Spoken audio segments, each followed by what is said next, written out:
తారకరత్న కోలుకొని మళ్ళీ మన ముందర వస్తారని చెప్పి ఆశించాం.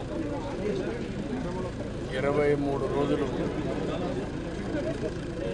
ఆయన మృత్యుతో పోరాడి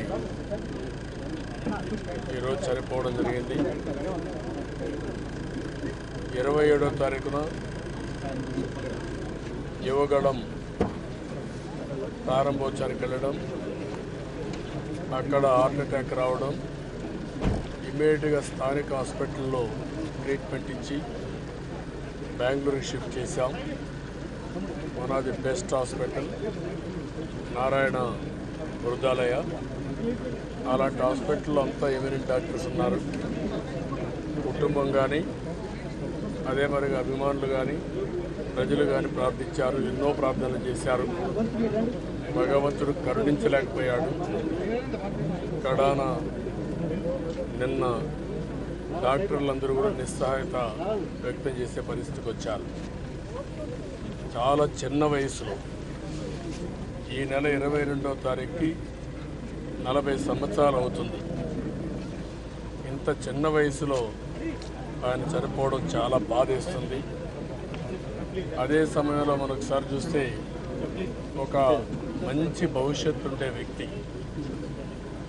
సినిమా రంగంలో మీరు ఒకసారి చూస్తే ఒకే రోజున 9 సినిమాలు ప్రారంభోత్సవం చేయడం, అక్కడి నుంచి మొదటి సినిమాతో ఆయన ముందుకెళ్ళడం, అమరావతి అనే సినిమా మీద ఆయనకు ఒక నంది అవార్డు రావడం, ఈ చిన్న వయసులోనూ 23 సినిమాలు యాక్ట్ చేయగలిగారు.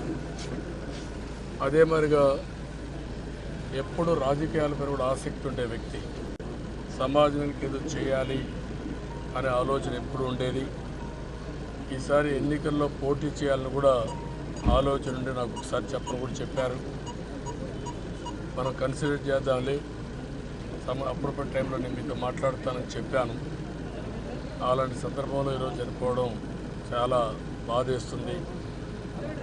ఓసారి ఇది మనం ఎన్ని ప్రయత్నాలు చేసినా భగవంతుడు సహకరించకపోతే ఈ విధంగా జరిగే పరిస్థితి వస్తుంది. కుటుంబం మొత్తం చాలా బాధతో ఉన్నాం, చాలా ఆవేదనతో ఉన్నాం. ఏదేమైనా అభిమానులు కూడా మీరు చూస్తే నేను ఎక్కడికి వెళ్ళినా మొట్టమొదటిసారిగా ఇటీవల కాలంలో అడిగింది తారకరత్న ఆరోగ్యం ఎట్టుంది అని అడిగేవారు. ఆ విధంగా రాష్ట్రం మొత్తం ఒక ఆందోళన ఉన్నారు. ఓసారి దైవ నిర్ణయం, మనం ఏం చేయలేం. ఈ చిన్న వయసులో ఏ ఆశయాల కోసం అయితే ఆయన పనిచేశారో దాన్ని ముందుకు తీసుకుపోవడం కోసం అందరూ కృషి చేయాల్సిందిగా అభిమానులు కోరుకుంటూ, కుటుంబం కూడా చూస్తే ఒక పాప, 2 ముగ్గురు పిల్లలు, బాధ వాళ్ళు చూస్తే ఆవేదన కూడా ఉంది. ఏది ఏమైనా భగవంతుడు అన్ని విధాల కుటుంబానికి సహకరించాలని మేమందరం కూడా అండగా ఉంటామని మరొకసారి తెలియజేస్తూ, తారకరత్న ఆత్మకు శాంతి కలగాలని భగవంతుడు ప్రార్థిస్తూ, ఆయన వైఫ్కి అయితే ఆ అమ్మాయికి భగవంతుడు ధైర్యాన్ని ఇచ్చి ముందుకు నడిచే శక్తిని ప్రసాదించమని మరొకసారి కోరుకుంటూ సెలవు తీసుకుంటాం.